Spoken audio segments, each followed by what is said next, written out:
How's it going, everybody? Welcome back to the channel, and first and foremost, happy Mother's Day to all of the incredible, beautiful, talented, caring, giving mothers out there that watch my channel, and all of the mothers beyond that as well.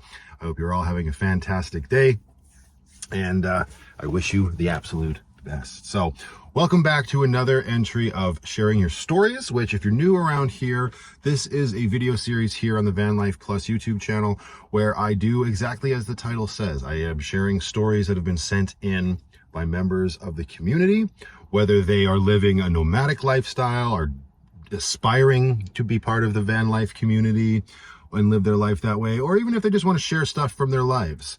It doesn't necessarily have to be around living in a vehicle or anything like that. It can be whatever you really want to share if you are feeling so inclined. My apologies for the delay between these entries. There's been obviously a lot going on in terms of the content here on YouTube and whatnot. Without any further ado, as I usually say, let's just get right into it, all right? So our first story comes to, hang on a second. Go ahead, Penny. Go ahead. Our first story comes from Tammy, and she writes in with a very kind subject line that says, "You inspire me." And she starts off, "I have to start by saying you inspire me. Your videos, along with a lot of others, help to keep my dream of becoming a van dweller alive. I would love to be a minimalist. I swear these walls are closing in on me. As of now, I live vicariously through you. I discovered van life videos on YouTube just before the beginning of that hellish P word and instantly fell in love with the idea. As I am married to a disabled veteran, that dream is on hold for now, but I dare say not dead. While he is aware of my dream and supports it 100%, I hold myself back with doubt. The bigger setback is I am not financially stable enough to be able to afford a reliable van at this time.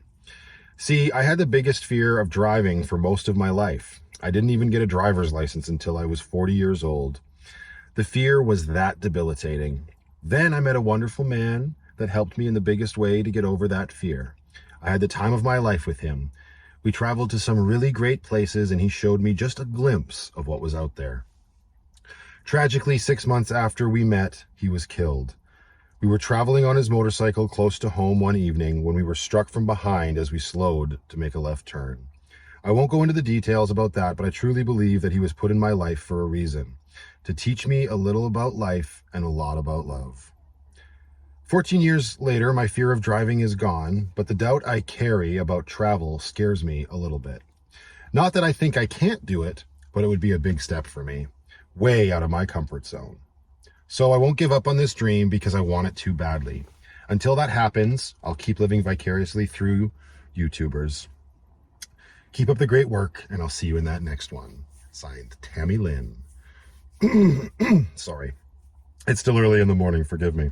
Tammy, thank you so much for writing in and sharing your story. My heart goes out to you regarding that situation, but it also fills me with hope and satisfaction in a weird way that you took an absolutely horrifically tragic moment in your life and you found the positive in it. You didn't go into too many details, but I can only imagine that this man who left such an impression on you and was able to help you get over that fear is probably very happy knowing that that is what you took away from your time with him. Try not to get too hung up on the idea of affording a reliable van. I don't know if there is such a thing. I also don't know if there isn't such a thing, because cargo vans by and large are meant to be reliable. When you really think about it, they're mostly, their biggest contracts are for fleet services, right? So those companies that have those contracts don't want to get a bad name or a bad rap for their vans. So just continue doing your research. Always keep your finger on the pulse of what's out there. Van prices are definitely always fluctuating and whatnot. I'm glad to hear you haven't let go of that dream, and just stay focused. You will absolutely get there in time. Thank you again for writing in, Tammy. I appreciate that. Okay. All right, so our next story comes from Cynthia. Her subject line says, "Thank you for sharing." She writes in, she says, "Hi, Matthew. I didn't think I would ever reach out to a YouTuber, but your humility and positivity have inspired me to do so. I figure even if you don't receive this or respond in any way, Hi, Penny. Sorry. If you don't respond anyway, doing this feels like an attempt to move the needle forward and put my thoughts, fears, and wishes out into the universe. I've had a difficult childhood, at least to me. I think my mother struggled to understand and love me in a way that felt nurturing. Her love language was strength and independence, and for the majority of my life, I adopted those values. But I could tell that even when I felt I had achieved both, I often felt alone, different, unsatisfied, and needy. I was introduced to your channel after watching several of Chrome's videos. I had never heard van life until then. I have been living in an apartment, several actually, for half of my life. Everyone, including my real estate agent, told me that renting was a waste of money and that if I were smart, I'd buy a house. Although I hated each and every apartment, dirty, unsafe, small, and run down, I secretly loved the idea of being able to pick up and leave, or run away, from everything if I wanted to. COVID and the political climate caused me to concede and purchase a house. It's a lovely space, and I'm proud to have been able to navigate a very challenging housing market, but if I'm honest, I feel stuck, trapped. Lately, I've become increasingly discontent with the hustle culture, working my ass off just to be able to pay bills and counting every dollar as if I was one day or paycheck away from being destitute/homeless is overwhelming and exhausting. After watching my first van life video, I was fascinated and intrigued. The thought of living simply within my means, moving away from annoying/intrusive neighbors on a whim, and traveling to new and interesting places was mind-blowing. Despite my and my friends' concerns about safety, I was hooked. I still watch Chrome's videos, but now prefer yours and Emmy's, the cat lady, and try to watch as often as you both post. Chrome is inspiring and encouraging, but he's benefited so much from endorsements that his lifestyle reminds me of the hustle culture version of van life. I want to see all sides of this lifestyle so I can have an educated idea of what I may be getting into. I think I've watched you regularly since December, and I love that you showed yourself spending Christmas alone or with Amber, whom I adore. You've also shown how you've struggled with mechanical issues and most recently, debilitating pain. I was and am so sorry to see you struggle with issue after issue, but you did and do it with such grace and dignity, I couldn't help but be inspired to lean into my issues with the same courage. I think I finally realized that there is no free lunch or shortcuts and that every lifestyle comes with difficult choices and challenges. There will probably be more overnights in Walmart parking lots, shitting in my car, heater malfunctions and mechanical issues than Instagrammable moments, but I look forward to having the courage to try to make the life I want instead of trying to fit into the one society guilts me into. Thank you for sharing your thoughts, feelings, experiences, and journeys with the world. All the best, Cynthia. Well, thank you very much, Cynthia, for writing in. I appreciate that. You were very candid and honest about everything. I don't know if there's anything wrong with owning a house, especially if you're getting something out of it, if it's feeling rewarding. Obviously, I can empathize with your entire experience of apartments and whatnot. And I heard that whole it's smarter to buy mentality a lot as well. There's no denying that, right? But unfortunately, some people just can't afford to put themselves into a purchase situation when it comes to a home, which is why we have such a big renting market at the end of the day. Yes, obviously, that money is going to put a roof over your head each and every month, but it's not going to be of any sort of benefit to you down the line because you're not putting it into anything except somebody else's pocket, right?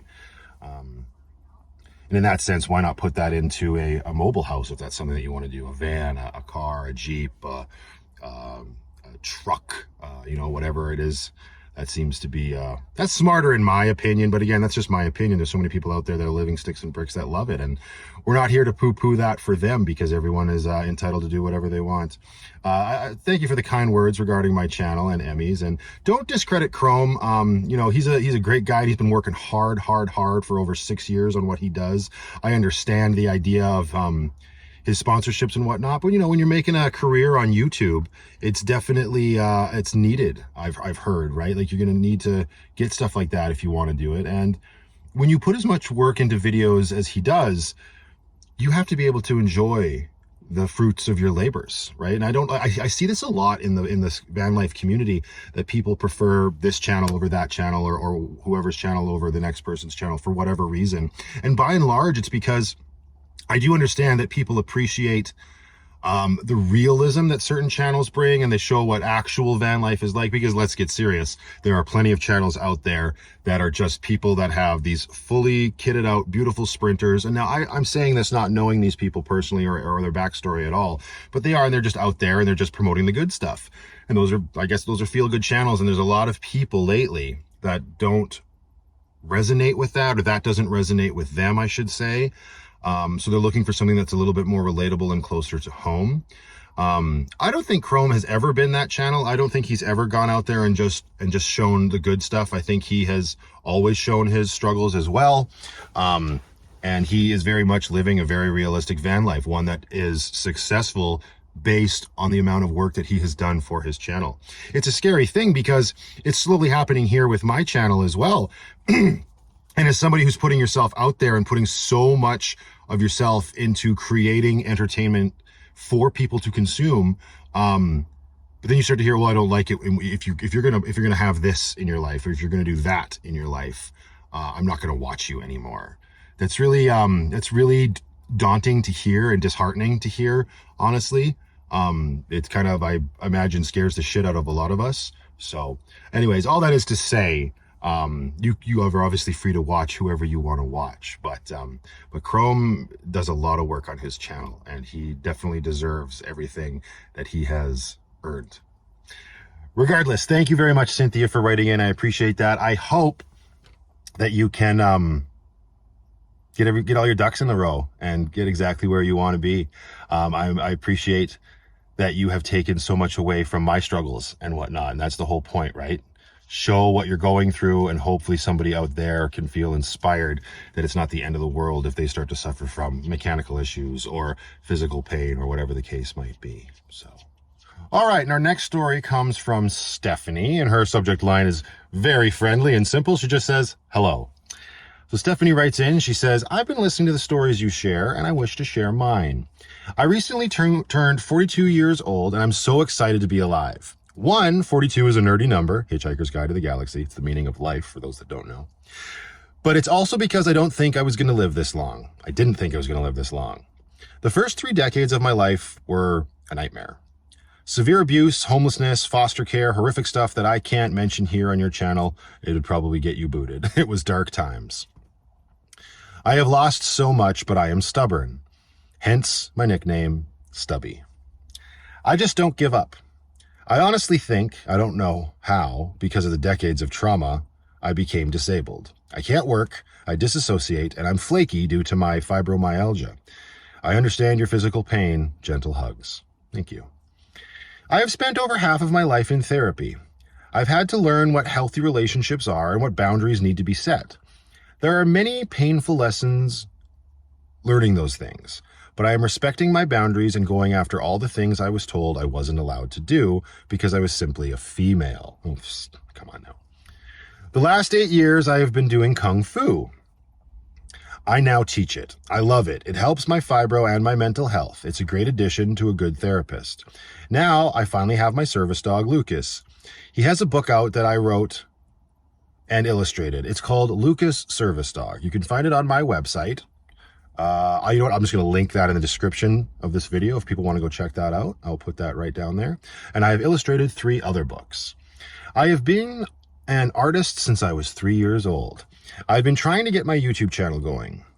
Genre of Stubby, if you go on there, you will see a list dedicated to Serenity. It's my camper that I am rebuilding. My goal is to get it ready as a mobile art studio. But if anything happens that I have to become homeless, it would become my home. It's a 1973 Dodge Sportsman camper. It's cute. I hope one day from all of these resources, I will be able to be stable. And I can travel, do artwork, freedom, and be independent. Stability is so rare for people like me. From the moment I was a kid until now, I fear I'll be homeless and won't be able to take care of the fur critters, let alone myself. I don't have family to fall back on. My adoption home was just another abusive foster home. I'm a lone wolf. I don't mind being alone. I feel safe doing so. I'm hoping that if by chance my YouTube channel takes off, then down the road I could get off of my disability. I can finally be independent. Then I can give back for once. Instead of feeling like a burden to those who help take care of me and a burden to society who pay my disability and medical. I've reached almost every goal I ever set out to do. I can do this, but I need help. I can't do it without help from others. I love watching your channel. I love your kittens. I have learned a lot from people such as yourself, Chrome, and other van dwellers. And I think I thank you deeply for the fun videos and education and life lessons you have shared. I hope one day to meet some of you in person. In serenity, my little camper and my critters doing art, seeing nature, and teaching Kung Fu. Thank you again, Stubby. That's really cute. Thank you very much for writing in. Again, obviously, we all have our origin stories, I guess we should say, and a lot of people come from these very traumatic backgrounds, and it's nothing you would ever wish on your worst enemy. It is unfortunate, it is sad, but it is who you are.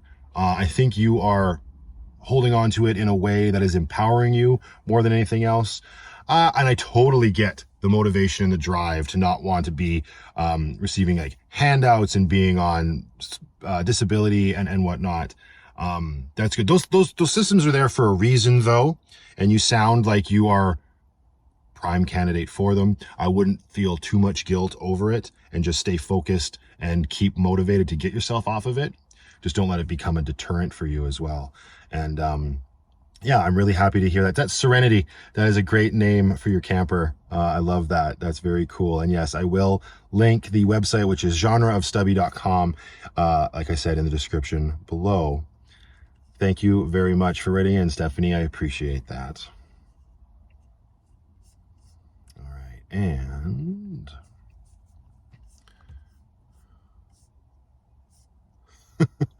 All right, let's finish this off with a big one here. This is a repeat. This is another story coming from Something Greg.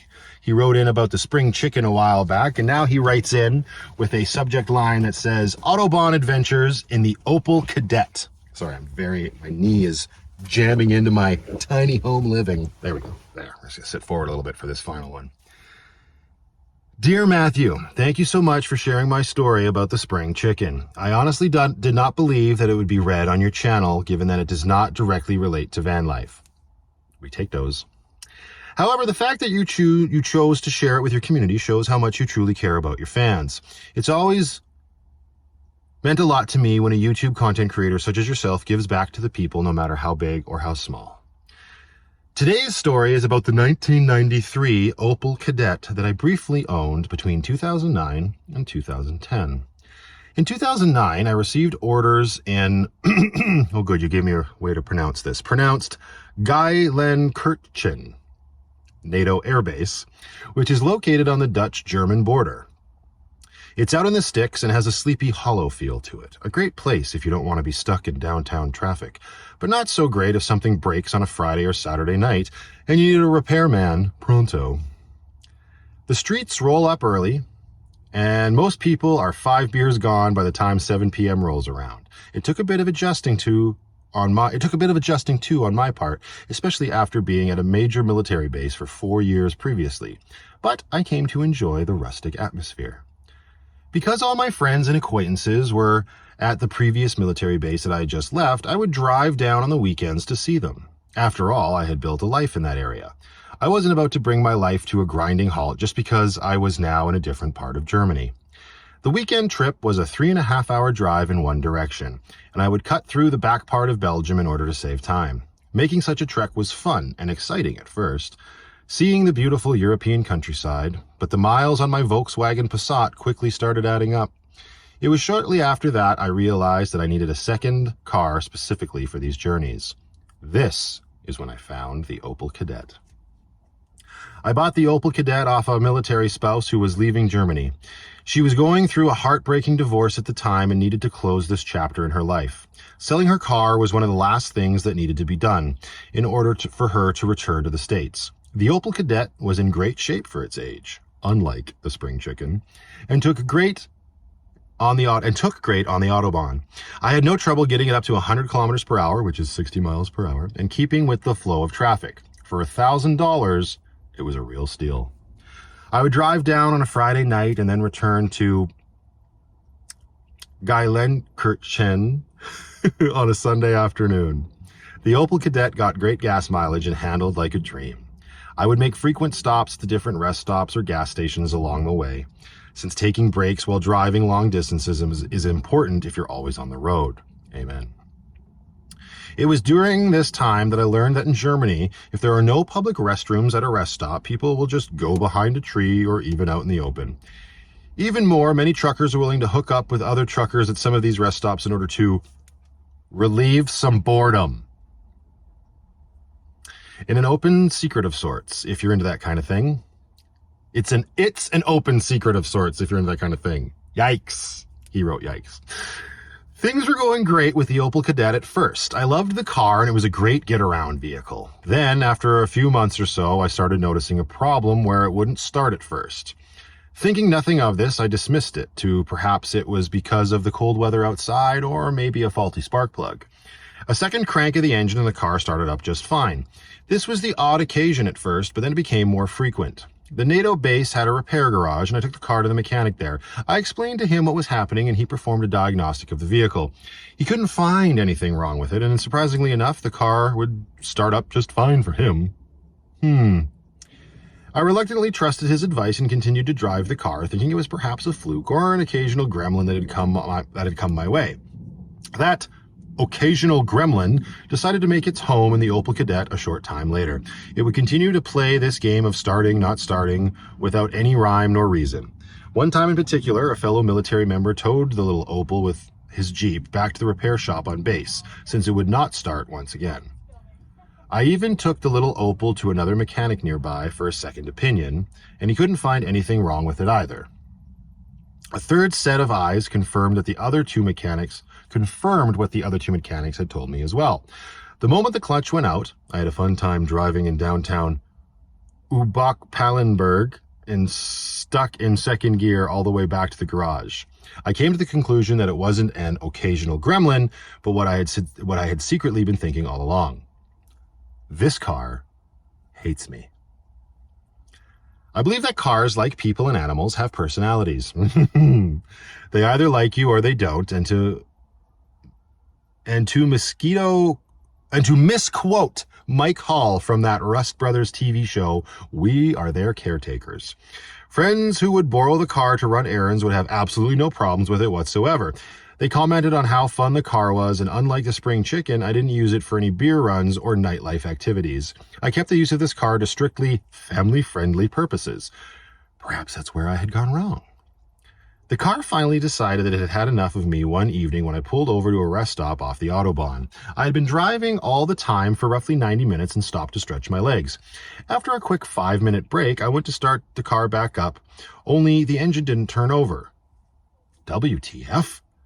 I tried 2-3 more times and nothing. The car did what I was hoping that would not happen, and that was have an attitude with me in the middle of nowhere. Thankfully, I wasn't alone.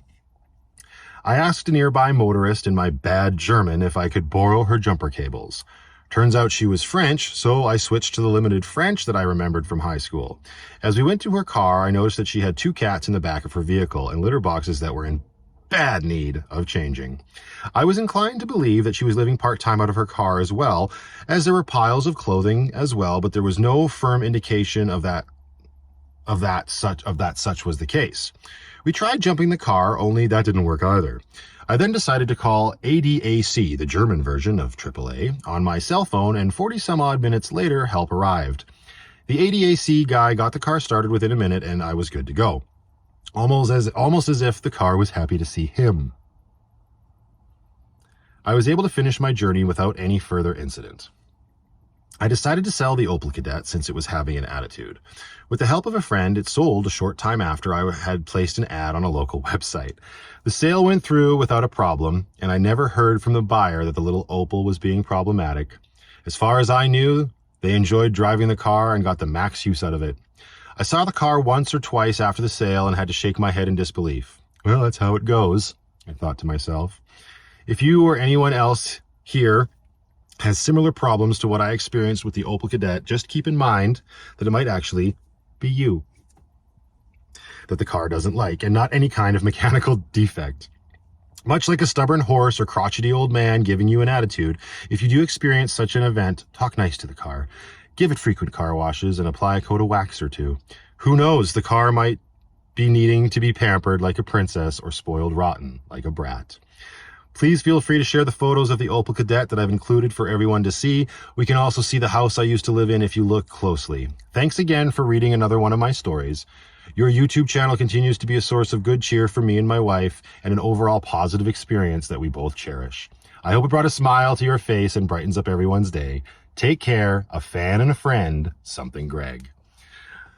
Thank you again for writing in, Greg. I appreciate that. You know what's really funny?